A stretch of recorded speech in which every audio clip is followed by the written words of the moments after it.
Hello बच्चों, मैं Pradeep Mishra target on engineer पे आपका स्वागत करता हूं। आज हम लोग यहां पे इकट्ठा हुए हैं एक नया सब्जेक्ट लेके, जिसका नाम है प्रोडक्शन टेक्नोलॉजी। बहुत सारे बच्चों ने इसको अलग अलग नाम से पढ़ा होगा। कुछ लोगों ने मैन्युफैक्चरिंग इंजीनियरिंग से नाम से पढ़ा होगा, कुछ लोगों ने प्रोडक्शन टेक्नोलॉजी के नाम से पढ़ा होगा। जिन्होंने डिप्लोमा किया है उन्होंने भी इसको अलग नाम से पढ़ा होगा। जो बीटेक किए हुए हैं वो मैन्युफैक्चरिंग 1 मैन्युफैक्चरिंग 2 नाम से इसको पढ़ा होगा। तो ये सब्जेक्ट लेके जो आए हैं आपके सामने, उसकी क्या इंपॉर्टेंस है पहले तो थोड़ा ये डिस्कस कर ले। फिर इसमें क्या हम लोग पढ़ना चाहते हैं, क्या एग्ज़ाम ओरिएंटेड चीज़ें जो आती हैं, कौन कौन सी चीज़ें ऐसी हैं जो इम्पॉर्टेंट है हमारे सिलेबस के रिस्पेक्ट में, वो देखना है। तो बेटा आप लोगों ने देखा होगा कि कोई भी कॉम्पिटिटिव एग्ज़ाम अगर अभी तक आपने देखा है और उसमें मैकेनिकल इंजीनियरिंग पूछी जा रही है तो उसमें एक अच्छा खासा वेटेज प्रोडक्शन का रहता है। उसमें एक अच्छा खासा वेटेज प्रोडक्शन का रहता है। आजकल हो क्या रहा है, इसीलिए इस सब्जेक्ट को अगर अच्छा खासा वेटेज है तो यानी इस सब्जेक्ट को हमें डिटेल में पढ़ना होगा। इस सब्जेक्ट को हमें किस में पढ़ना होगा बेटा? इन डिटेल, डेप्थ में जाके हर छोटी से छोटी चीज और एक बड़ी से बड़ी चीज को जानना होगा। क्योंकि जब हम छोटी से छोटी चीज जान जाते या बड़ी से बड़ी चीज जान जाते तो क्वेश्चंस देखिए कहीं से भी बन सकते हैं। क्वेश्चंस क्या हैं? कहीं से भी बन सकते हैं। तो होगा क्या कि ये नहीं कि अगर हम आपको 1000 क्वेश्चन करा दें या 500 क्वेश्चन करा दें या 10,000 क्वेश्चन करा दें और अगर आपके पास कॉन्सेप्ट नहीं है तो वो जो 1001वां क्वेश्चन आएगा, गारंटी है आप उसको गलत कर दोगे। गारंटी है आप उसको क्या कर दोगे बेटा? गलत कर दोगे। तो कहने का मतलब ये है कि हमें कॉन्सेप्ट भी देखना है, क्वेश्चंस भी सॉल्व करने हैं। इन केस कभी नया क्वेश्चन आ जाए तो हम अपना बेसिक कॉन्सेप्ट अप्लाई करके उस क्वेश्चन को टैकल कर लें। उस क्वेश्चन को क्या कर लें बेटा? टैकल कर लें। तो आजकल जो कंपटीशन का दौर है उसमें देखा है आपने कि एक एक सीट के लिए कितनी मारामारी होती है। 0.01% सक्सेस रेशियो है। 0.001%, 0.01% किसी में। तो कहने का मतलब ये है कि मेहनत तो आपको तगड़े से करनी पड़ेगी और त्याग करना पड़ेगा। अगर आपको एक सरकारी नौकरी चाहिए, त्याग करना पड़ेगा, एक सरकारी नौकरी चाहिए, क्योंकि बिना त्याग के कुछ भी हासिल नहीं होता है। बताते हैं ना कि अगर आपको एक सांस लेनी भी है तो एक सांस छोड़नी पड़ती है, मतलब एक सांस का त्याग करना पड़ता है। तो वैसे ही जीवन में अगर सफल बनना है तो कुछ ना कुछ त्याग करना पड़ेगा। ठीक है बच्चों? तो हम लोग मैन्युफैक्चरिंग इंजीनियरिंग के नाम से इसको या तो पढ़ें या प्रोडक्शन टेक्नोलॉजी के नाम से इसको अगर हम लोग पढ़ें तो दोनों चीज़ एक ही है। अब कंपटीशन में हो क्या रहा है बेटा? आजकल हो क्या रहा है कि प्रोडक्शन को लोग थ्योरेटिकल वे में पढ़ाई करवा के और सारी चीज़ें ख़त्म हो जा रही हैं।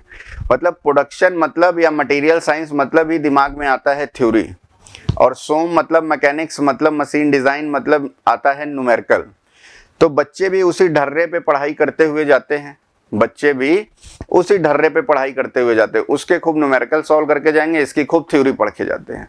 लेकिन एग्जामिनर भी होशियार है, उसको कंपटीशन में आपको सेलेक्ट नहीं करना है, आपको रिजेक्ट करने का मेथड ढूंढना है। ठीक है? क्योंकि उसको 1 लाख 2 लाख 3 लाख 5 लाख बच्चों में कुल 150 200 250 300 बच्चे लाने हैं। तो वो 300 बच्चे सेलेक्ट नहीं कर रहा है, वो मैक्सिमम को रिजेक्ट करने का बहाना ढूंढ रहा है। मैक्सिमम को क्या कर रहा है बेटा? रिजेक्ट करने का बहाना ढूंढ रहा है। तो वो रिजेक्ट कैसे करेगा? क्वेश्चंस उल्टे पूछे जा रहे हैं मतलब मैन्युफैक्चरिंग का उठा के न्यूमेरिकल दे रहा है और सोम की उठा के थ्योरी दे रहा है। तो जो अभी तक आपने पढ़ाई किया, 1-1.5 साल जो आपने मेहनत किया, जो भी किया, पेपर अगर ऐसा आ जाए तो फिर आपका टाइम खराब, आपका पढ़ने का पर्पस खराब, सारी चीज़ें आपकी क्या हो गई बेटा? खराब हो गई। तो कहने का मतलब ये है कि हमें तैयारी उस हिसाब से करनी है कि अगर हमें मौका मिले, चाहे थ्योरेटिकल पोर्शन पूछे या न्यूमेरिकल पोर्शन पूछे प्रोडक्शन का, हम उस चीज़ को टैकल कर ले जाएं। हम न्यूमेरिकल वे में ही प्रोडक्शन को पढ़ेंगे। हम सबसे बड़ी चीज़ ये है कि हम न्यूमेरिकल वे में ही प्रोडक्शन को पढ़ेंगे। जब आप किसी चीज़ की थ्योरी अच्छे से जान जाते हो तो उसकी न्यूमेरिकल लगाने में दिक्कत आपको नहीं होनी चाहिए। या अगर आप डायरेक्ट न्यूमेरिकल लगा रहे हो तो यानी आपने फॉर्मूला मेमोराइज करके चीज़ों को बस अप्लाई करना सीख लिया है। तो यानी कि बेसिक कॉन्सेप्ट भी सीखते हुए चलेंगे पीछे से, और उसका एप्लीकेशन, न्यूमेरिकल क्या है, थ्योरी का एप्लीकेशन है। तो अगर हमें थ्योरी अच्छे से क्लियर हो गई तो हम न्यूमेरिकल लगाने से क्यों घबराएं प्रोडक्शन में। तो यानी कि हम थ्योरी प्लस न्यूमेरिकल दोनों पार्ट कवर करते हुए अपने प्रोडक्शन में जाएंगे, दोनों पार्ट कवर करते हुए अपने प्रोडक्शन में जाएंगे। तो इसी तरह सारे सब्जेक्ट कवर होंगे जहाँ पे थ्योरी प्लस न्यूमेरिकल दोनों का कॉम्बिनेशन आपको दिया जाएगा, ताकि अगर आने वाले टाइम पे किसी भी टाइप का पेपर बने, कैसी भी सिचुएशन बने, हम उसको हैंडल करने के लिए, हम उसको हैंडल कर सकें। ठीक है, हम उसको हैंडल करने के लिए तैयार रहें। यानी कि वो मौका हमारे हाथ से जाना नहीं चाहिए, वो मौका हमारे हाथ से जाना नहीं चाहिए, क्योंकि एक बार मौका चला जाता है तो काफ़ी टाइम लग जाता है प्रोसेस होने में, कि फिर से वैकेंसी आएगी, फिर फॉर्म फिल होगा, फिर एग्ज़ाम होगा, फिर मेंस होगा, फिर इंटरव्यू, ये सारा प्रोसीजर होने में काफ़ी डिले हो जाता है। तो अगर आपके पास अपॉर्चुनिटी है सामने तो उसको ग्रैब करना सीखिए, मतलब हर वो चीज़ करिए जिससे वो अपॉर्चुनिटी मिस ना हो, वो अपॉर्चुनिटी मिस ना हो और हम लोग उसको ग्रैब कर लें। तो चलिए हम लोग अपनी बात करते हैं प्रोडक्शन टेक्नोलॉजी में। प्रोडक्शन टेक्नोलॉजी में सबसे पहला वर्ड आता है मैन्युफैक्चरिंग। बहुत लोग मैन्युफैक्चरिंग इंजीनियरिंग के नाम से आपने पढ़ा होगा, बहुत लोगों ने मैन्युफैक्चरिंग इंजीनियरिंग के नाम से इसको पढ़ा होगा। तो ये मैन्युफैक्चरिंग वर्ड है क्या, पहले हम लोग ये देखते हैं, फिर हम लोग आगे जाएंगे। मैन्युफैक्चरिंग वर्ड है क्या बेटा? तो मैन्युफैक्चरिंग क्या है? टू प्रोड्यूस समथिंग, कुछ मैन्युफैक्चर करना मैन्युफैक्चरिंग है। मतलब to convert a raw material और semi raw material into final product. To convert a raw material and semi raw material into final product is defined as a manufacturing और is defined as a production. कुछ चीज आपने produce कर दिया। और थोड़ा सा और अगर टेक्निकल भाषा में बात करें तो ये क्या है? It is a step by step value addition process. It is a step by step value addition process. It is a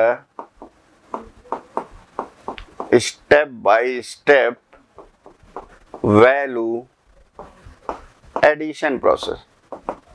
It is a step by step value addition process. कहने का मतलब क्या है कि मैन्युफैक्चरिंग को आप define कर सकते हैं कि it is a process of conversion of raw material and semi raw material into final product. एक तो ये आपकी इसकी परिभाषा हो गई कि रॉ मटेरियल या सेमी रॉ मटेरियल को कन्वर्ट करना फाइनल प्रोडक्ट में मैन्युफैक्चरिंग कहलाता है। या थोड़ा सा टेक्निकल लैंग्वेज में अगर हम लोग बात करें तो it is a step by step value addition process. It is a step by step value addition process. क्या मतलब हुआ इसका? आइए देखिए, हर लाइन का कुछ ना कुछ मतलब है, उसको हमको समझते हुए चलना है। तो जैसे अगर मुझे ये पेन बनानी है, ये हमें पेन बनानी है, तो इस पेन को बनाने के लिए मुझे कुछ रॉ मटेरियल लगा होगा बेटा। इस पेन को बनाने के लिए मुझे कुछ रॉ मटेरियल लगे होंगे। तो उन रॉ मटेरियल को मैं लाऊंगा, उस समय उसकी वैल्यू कुछ और है, उस समय उसकी वैल्यू कुछ और है। दिमाग में जरा सोचिए, दिमाग में जरा आप लोग सोचिए कि वो जो रॉ मटेरियल है, क्या वो जितनी कीमत का रॉ मटेरियल आप लाते हो और जो आप फाइनल प्रोडक्ट मार्केट से खरीद के लाते हो, क्या दोनों की वैल्यू सेम होती है? क्या दोनों की प्राइस वैल्यू सेम होती है? नहीं। रॉ मटेरियल की कीमत कुछ और रही होगी, फाइनल प्रोडक्ट की कीमत कुछ और है। मतलब कि रॉ मटेरियल से कहीं ज़्यादा फाइनल प्रोडक्ट की कीमत है। यानी कि आपने उसमें हर क्षण कुछ ना कुछ वैल्यू का एडिशन किया है, हर क्षण कुछ ना कुछ क्या किया बेटा? वैल्यू का एडिशन किया। तो इसीलिए इसको बोला जाता है it is a step by step value addition process. तो अगर ये पेन है मेरी, ठीक है, अगर ये प्लास्टिक की बनी हुई है तो मुझे पहले प्लास्टिक एक रॉ मटेरियल लाना पड़ेगा, फिर उस प्लास्टिक को मुझे मेल्ट करना पड़ेगा और मेल्ट करने के बाद इस शेप में ढालना पड़ेगा। अगर मैं किसी पर्टिकुलर प्रोसीजर कास्टिंग से इसको बनाता हूं तो उसको मेल्ट करके इसको ढालना पड़ेगा। तो यानी कि अब इसकी कीमत उस रॉ मटेरियल से ज़्यादा हो गई। अब इसकी कीमत क्या हो गई? उस रॉ मटेरियल से ज़्यादा हो गई। बट क्या ये अभी यूज़ करने लायक हो गई है? बट क्या ये बेटा अभी यूज़ करने लायक हो गई है? नहीं, बिल्कुल नहीं हुई है। अभी इसमें पॉलिशिंग होगा, फिनिशिंग होगा, बाकी सारी प्रोसेस होंगी, इंक डलेगा, ये सारी चीज़ें होंगी। तो यानी कि जब ये पूरा प्रोसेस कंप्लीट हो जाएगा, फिर जब ये मार्केट में जाएगा तो इसकी वैल्यू और ज़्यादा बढ़ चुकी रहेगी, इसकी वैल्यू और ज़्यादा बढ़ चुकी रहेगी।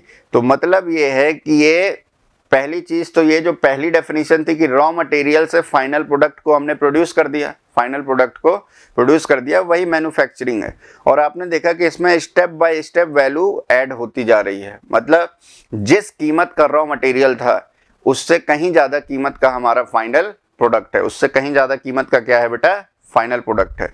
अब कई तरीके के मैन्युफैक्चरिंग प्रोसेस होते हैं, सबने पढ़ रखा होगा, ठीक है, उसको हमको डिटेल में पढ़ना है। ये एक ऐसा सब्जेक्ट है, मैं ये नहीं कह सकता कि आप इसके बारे में कुछ नहीं जानते होंगे। आप कुछ नहीं जानते होंगे ऐसा तो हो ही नहीं सकता, कुछ ना कुछ तो आप बेटा पढ़ के आए ही हो, कुछ ना कुछ आप जानते ही हो। लेकिन क्या वो कुछ ना कुछ सिलेक्शन आपको दिला सकता है? बहुत सारी ऐसी चीजें हैं जो कॉम्पिटिशन पॉइंट ऑफ व्यू से बहुत इंपॉर्टेंट है और आप नहीं जानते हैं, ठीक है। तो उन सारी चीज़ों को हमको कवर करना है। हम सब यहाँ पे इकट्ठा इसीलिए हुए हैं कि हम वो सारी चीज़ें यहाँ पे क्या कर सके बेटा, कवर कर सकें। तो डिफरेंट टाइप के मैन्युफैक्चरिंग हमने पढ़े होंगे। एक हमने मेथड पढ़ा होगा कास्टिंग, एक हमने मेथड पढ़ा होगा फॉर्मिंग, एक हमने पढ़ा होगा मशीनिंग, एक हमने पढ़ा होगा मशीनिंग, और एक हमने पढ़ा होगा ज्वाइनिंग प्रोसेस जिसमें वेल्डिंग वगैरह आती है। ज्वाइनिंग प्रोसेस जिसमें वेल्डिंग वगैरह आएगी, जिसमें वेल्डिंग वगैरह आएगी। तो ये डिफरेंट टाइप के मैन्युफैक्चरिंग प्रोसेस है, हमें सिलेबस में कवर करना है। ये कहने के तो एक एक टॉपिक है, कहने को तो एक एक टॉपिक है, लेकिन अपने आप में समुद्र को घेरे हुए हैं, ठीक है, समुद्र के बराबर है। तो कहने का मतलब ये है कि हमको इनको इन डिटेल में पढ़ना है। इतना भी डिटेल में नहीं चले जाना है कि इसमें खो जाए, ठीक है। हमें वहां तक जाना है कि कंपटीशन का हर क्वेश्चन हमारे से हो जाए, ना कि हमें इस पे पीएचडी करना है, ठीक है। अगर हमें पीएचडी करने का शौक है तो हम पीएचडी कर लेंगे बाद में जाके, लेकिन हमें इतना इनके बारे में जान जाना है, इतना इनके बारे में जान जाना है कि हमारा काम हो जाए, इतना इनके बारे में जान जाना है बेटा कि हमारा काम हो जाए। तो कास्टिंग हुआ, फार्मिंग हुआ, मशीनिंग हुआ, ज्वाइनिंग प्रोसेस हुआ, ठीक। ये डिफरेंट टाइप के मैन्युफैक्चरिंग प्रोसेस हैं, ये डिफरेंट टाइप के क्या हैं, मैन्युफैक्चरिंग प्रोसेस हैं। तो कास्टिंग को हम लोग स्टार्ट करेंगे एकदम डिटेल में, अभी जानेंगे उसके बारे में कास्टिंग क्या है। पहले हम देखते हैं ये फॉर्मिंग क्या है, थोड़ा थोड़ा सा जान जाते हैं, उसके बाद कास्टिंग से हम लोग अपना सब्जेक्ट स्टार्ट करेंगे, कास्टिंग से सब्जेक्ट स्टार्ट करेंगे। फॉर्मिंग क्या है? ये भी एक तरीके का मैन्युफैक्चरिंग प्रोसेस है, ये भी एक तरीके का मैन्युफैक्चरिंग प्रोसेस है जहां पे एक्सटर्नल फोर्स अप्लाई करके, वो टेंसाइल भी हो सकता है, कंप्रेसिव भी हो सकता है, शियर भी हो सकता है, एक्सटर्नल फोर्स अप्लाई करके हम डिजायर्ड शेप एंड साइज का प्रोडक्ट प्रोड्यूस करते हैं, वो हमारा फॉर्मिंग कहलाता है। एक्सटर्नल फोर्स वर्ड याद रखेगा, एक्सटर्नल फोर्स। बहुत लोग फॉर्मिंग को फोर्जिंग से कंफ्यूज हो जाते हैं, ठीक है, फॉर्मिंग को फोर्जिंग से कंफ्यूज हो जाते हैं। फोर्जिंग इज अ सब part of farming, forging is a सब पार्ट ऑफ फॉर्मिंग। अगर सिंपल फॉर्मिंग के डेफिनेशन की बात करें कि फॉर्मिंग एक ऐसा मैन्युफैक्चरिंग प्रोसेस है जहां पे एक्सटर्नल फोर्स लगा के, वो कैसा भी हो सकता है, हम अपने प्रोडक्ट को डिजायर्ड शेप एंड साइज में प्रोड्यूस कर सकते हैं। अगर मुझे इस पेन को बेंड करना है तो मैं इसमें ऐसे बेंडिंग फोर्स लगाऊंगा इसको बेंड करने के लिए। अगर मुझे इसको चिपकाना है तो मैं एक कंप्रेसिव फोर्स लगाऊंगा, और अगर मुझे इस पेन को इलोंगेट करना है तो मैं एक इसमें टेंसाइल फोर्स लगाऊंगा। तो मतलब कैसा भी फोर्स लगा के डिजायर्ड शेप एंड साइज में उसको प्रोड्यूस करना ही फॉर्मिंग कहलाता है। क्लियर है बेटा? इतनी डेफिनेशन क्लियर है? थोड़ा थोड़ा सा भी जानेंगे, डिटेल में इनको तो पढ़ना ही है हमको, ठीक, डिटेल में तो पढ़ना ही है। जैसे आप लोगों ने देखा होगा कि गांव वगैरह में जब आप लोग मेले वगैरह में जाते हैं तो फोर्ज स्मिथ होता है, मतलब एक जो लोहार होता है, आप लोगों ने देखा होगा कि लोहार होता है। लोहार का काम क्या है? वो रेड हॉट करेगा उसको, उसके बाद उसको हैमरिंग एक्शन करेगा, और तब तक हैमरिंग एक्शन करेगा जब तक कि वो जो आपका डिजायर्ड शेप एंड साइज में कन्वर्ट नहीं हो जाता, डिजायर्ड शेप एंड साइज में कन्वर्ट नहीं हो जाता। तो यानी कि वो भी एक तरीके का फॉर्मिंग प्रोसेस है, लेकिन वो फॉर्मिंग का कौन सा प्रोसेस है वो फॉर्मिंग पढ़ते समय हम लोग देखेंगे, ठीक है। दूसरा है, तीसरा है मशीनिंग। ये मशीनिंग क्या है? तीसरा है मशीनिंग। तो ये मशीनिंग क्या है? मशीनिंग भी एक मैन्युफैक्चरिंग प्रोसेस है। Machining is also manufacturing process in which desired shape and size of product is produced by metal removal, जिसमें desired shape and size produce किया जाएगा by the process of metal removal in the form of chip। मतलब कि अगर किसी particular thickness का मेरे पास object आ गया, थिकनेस का ऑब्जेक्ट आ गया, मान लो 10 सेंटीमीटर बड़ा है और 2 सेंटीमीटर विड्थ है इसकी और 1 सेंटीमीटर थिकनेस है, और मुझे इसको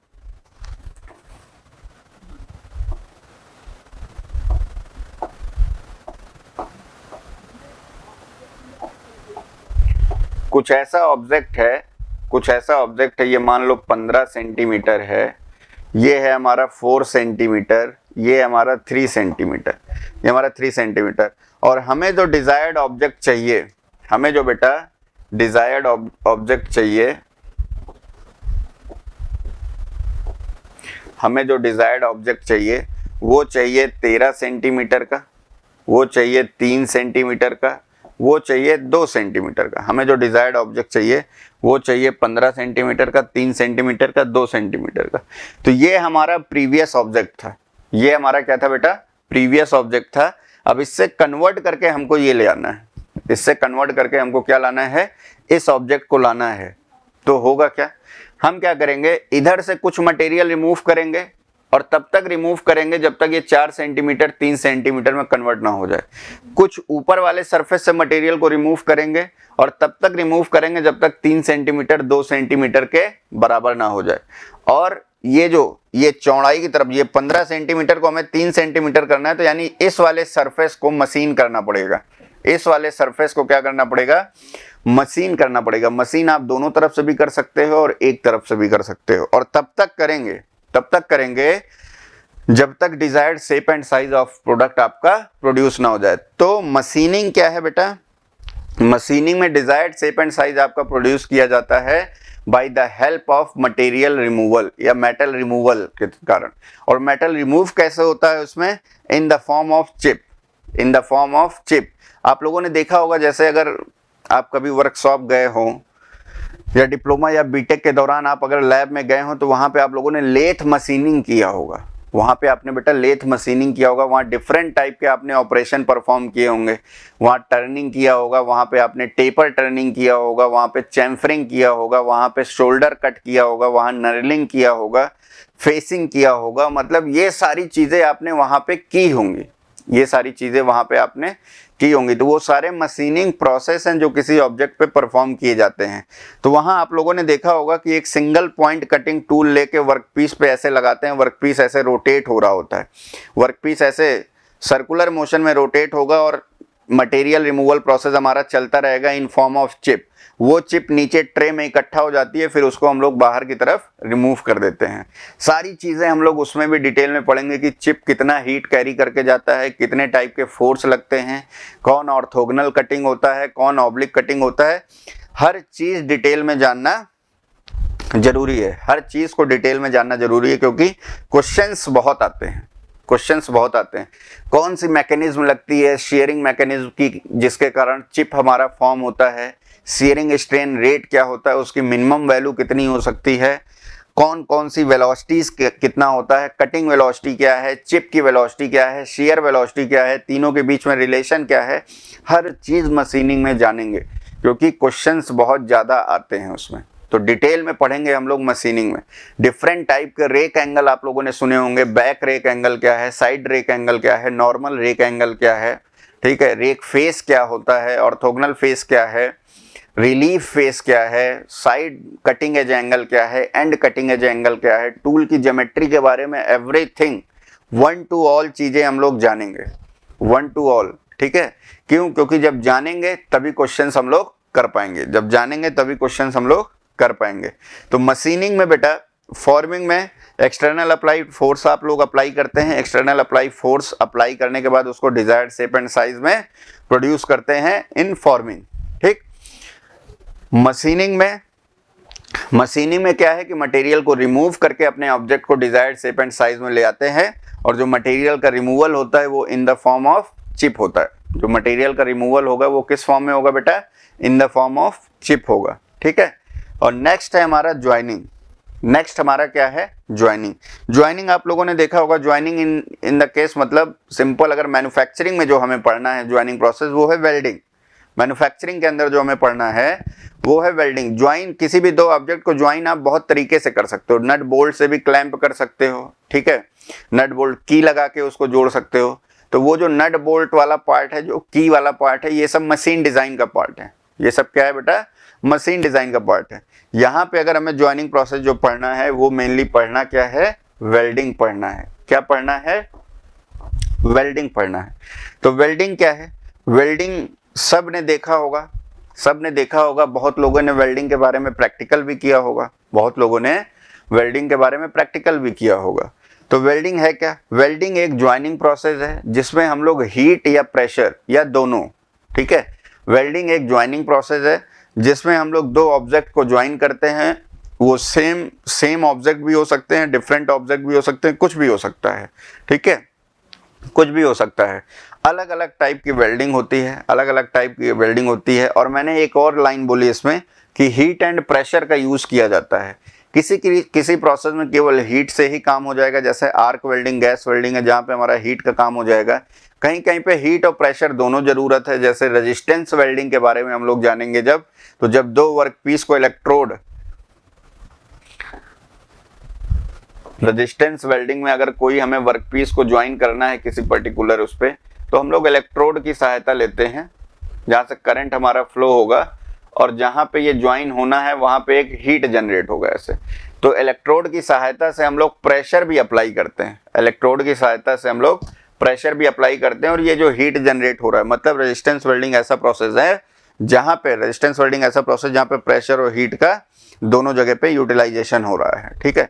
कहीं कहीं पे केवल प्रेशर से ही हो जाएगा, जैसे कि डिफ्यूजन वेल्डिंग है। डिफ्यूजन वेल्डिंग, अगर दो चीज़ को काफ़ी हाई प्रेशर के साथ ऐसे दबा दोगे और उसको पर्टिकुलर टाइम के लिए छोड़ दोगे तो आप देखोगे लौट क्या होगा कि वो चीज़ चिपकी हुई आपको मिलेगी, वो चीज़ चिपकी हुई आपको मिलेगी। तो कहने का मतलब ये है कि वेल्डिंग में हम लोग हर अलग टाइप की वेल्डिंग पढ़ेंगे, हर टाइप की वेल्डिंग पढ़ेंगे जहाँ पे केवल हीट से काम हो जा रहा है, जहाँ पे केवल हीट और प्रेशर दोनों का काम पड़ रहा है और जहाँ पे केवल प्रेशर से ही काम हो जा रहा है, ठीक है। ये सारी चीज़ें डिटेल में पढ़ेंगे, हर चीज़ एग्जाम में पूछी जाती है, हर चीज़ एग्जाम में पूछी जाती है। तो वेल्डिंग, दिमाग में ये शब्द हटा दीजिए हमेशा के लिए कि वेल्डिंग में हमेशा हीट का यूज़ किया जाता है, ठीक है। हीट एंड प्रेशर दोनों यूज हो सकते हैं। वो अकॉर्डिंग टू रिक्वायरमेंट है कि हीट और प्रेशर दोनों चाहिए, कि केवल हीट चाहिए कि या केवल प्रेशर से ही काम हमारा हो जाएगा, ठीक है।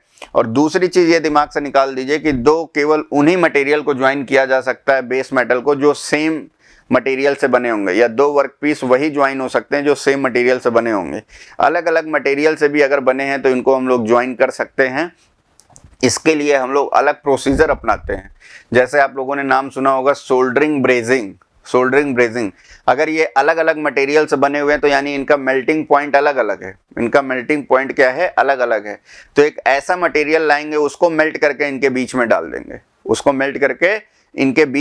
देंगे, इनके बीच में अगर हमने उनको डाल दिया तो इसके साथ भी फ्यूजन एक्शन कर लेगा और इसके साथ भी फ्यूजन एक्शन कर लेगा और ये दोनों मटेरियल ज्वाइन हो जाएंगे। तो मतलब ये जरूरी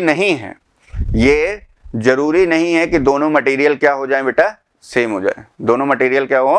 हमेशा सेम हो। अलग अलग अगर मटेरियल हैं तो उनको भी हम लोग ज्वाइन कर सकते हैं। और ये भी जरूरी नहीं है कि हमेशा मटेरियल कंडक्टिव हो, ठीक है। मतलब मेटल, नॉन मेटल, प्लास्टिक तक को हम लोग वेल्ड कर सकते हैं, ठीक है। तो कहने का मतलब ये है कि वेल्डिंग में जो हमारे दिमाग में चलता है कि केवल मेटल्स के लिए यूज होता है, गलत, ठीक है। केवल सेम टाइप के मेटल को हम लोग ज्वाइन कर सकते हैं, गलत, ठीक। केवल हीट से हमारा काम हो सकता है, गलत। तो ये जो छोटे छोटे मिसकॉन्सेप्शन हैं दिमाग में जो हमारे बने हुए हैं, जब हम लोग वेल्डिंग को डिटेल में पढ़ लेंगे तो हम समझ जाएंगे कि हाँ, हमें क्या पता था और हमने आज क्या सीखा। तो ये डिफरेंट टाइप के मैन्युफैक्चरिंग प्रोसेस हैं बेटा, जिसमें कास्टिंग हो गया। कास्टिंग के बारे में अभी हम लोग पढ़ेंगे। कास्टिंग की डेफिनेशन अभी मैंने आपको नहीं बताई है, क्योंकि कास्टिंग से ही हम लोग चैप्टर की शुरुआत करेंगे। कास्टिंग से ही क्या करेंगे बेटा? चैप्टर की शुरुआत करेंगे। तो कास्टिंग हो गया। फॉर्मिंग मैंने आपको बता दिया क्या है, ठीक। तीसरी चीज मैंने आपको बता दी मशीनिंग क्या है, और ज्वाइनिंग में क्या पढ़ना है वो मैंने बता दिया आपको। ज्वाइनिंग प्रोसेस में क्या पढ़ना है वो मैंने बता दिया। तो कहने का मतलब ये है कि इतने टाइप के मैन्युफैक्चरिंग प्रोसेस अगर हम लोग पढ़ लेते हैं तो हमारा कोई भी एग्जाम रुकेगा नहीं। ये कहने को केवल 4 टॉपिक हैं, 4 टॉपिक है, लेकिन अपने आप में ये बहुत गूढ़ रहस्य छिपाए हुए हैं, क्योंकि कॉन्सेप्ट ही क्लियर नहीं होता, बुक ही अच्छी नहीं है बाहर मार्केट में कि कैसे क्या चीज़ें चलती हैं।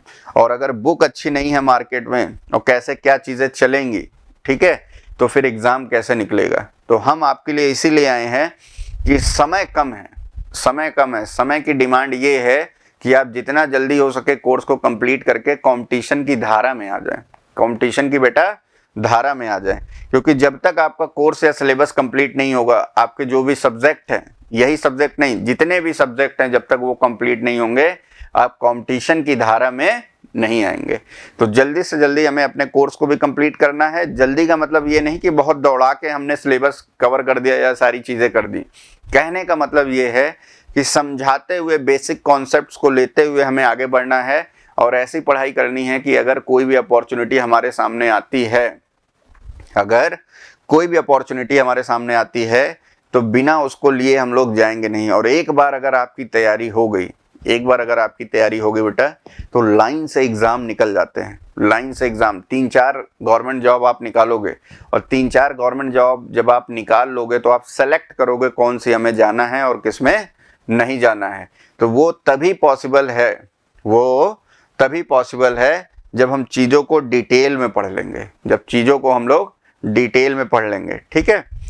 तो चलिए हम लोग नेक्स्ट वीडियो में कास्टिंग से शुरू करेंगे। कास्टिंग से अपना चैप्टर, आज हमने बेसिक मैन्युफैक्चरिंग की बात की, मैन्युफैक्चरिंग की डेफिनेशन क्या होती है वो जान गए, डिफरेंट टाइप के मैन्युफैक्चरिंग प्रोसेस होते हैं वो जान गए, ठीक है। उनके बेसिक थोड़ा सा जान गए कि वो होती क्या है, उनके बारे में हमने पढ़ लिया है, ठीक। अब जो नया टॉपिक है कास्टिंग, नेक्स्ट लेक्चर से हम लोग कास्टिंग शुरुआत करेंगे। और वीडियो को पूरा शुरू से लास्ट तक देखा करिए, हर एक लाइन इंपॉर्टेंट है, हर एक लाइन क्या है बेटा, इंपॉर्टेंट है, क्योंकि कहीं से भी कुछ भी क्वेश्चन पूछा जा सकता है। अगर कुछ भी छूट गया ऐसा जो आप सुनने में मिस कर गए, इसकी नोट्स वगैरह भी आपको दे दी जाएगी, ठीक है। नोट्स की आप टेंशन मत लीजिए, नोट्स PDF फॉर्म में आपको मिल जाएगी टेलीग्राम ग्रुप पे सारी चीज़ें शेयर की जाएंगी। कहेंगे तो ये वाला जो PDF है ये भी शेयर कर दिया जाएगा, जो नोट्स है वो भी शेयर कर दिया जाएगा।